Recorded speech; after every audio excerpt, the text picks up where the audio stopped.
MCI is a condition which we diagnose now with patients who are showing early signs of memory loss.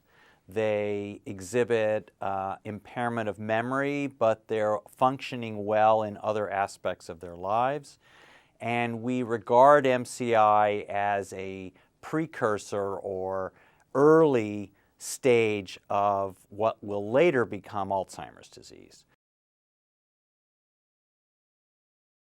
Nicotine, of course, as we know, is a natural plant product, right? Many of our medications come from plants. Nicotine has been, of course, in tobacco. That's how we principally harvest it. But nicotine is actually present in lots of different plants, including tomato plants and other things like that we know very well. Nicotine stimulates certain chemical systems in the brain, much as other plant chemicals do.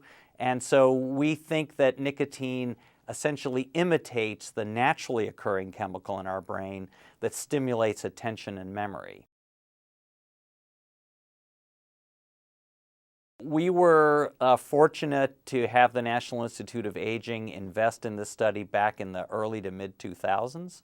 And we studied 74 patients in 3 different university medical centers where we treated them for up to a year of treatment. And we found in our 6-month double-blind study that there was a significant benefit of nicotine on attention and memory, and that patients and family members rated their loved ones as somewhat better than they were at the beginning when they were on nicotine, compared to placebo, where they didn't show any improvement.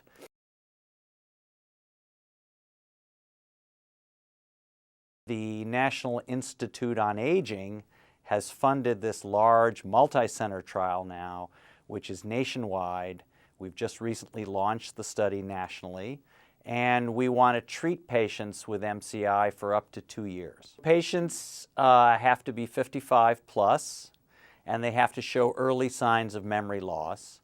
And they can be assessed as part of this study. They don't already have to have a diagnosis of MCI, but their family members or loved ones should notice some changes in their memory functioning.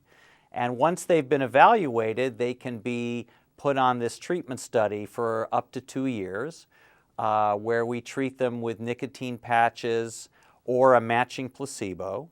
And then they can also participate in brain imaging studies or other biological marker studies where we're trying to track the effect of treatment on their brain function and their bodily function. We think that this is a safe treatment. We've already proven that in our previous study for up to a year. We've gotten clearance from the FDA to proceed to do this for long-term treatment in patients, and we're excited about the possibility of an inexpensive, repurposed potential treatment for memory loss.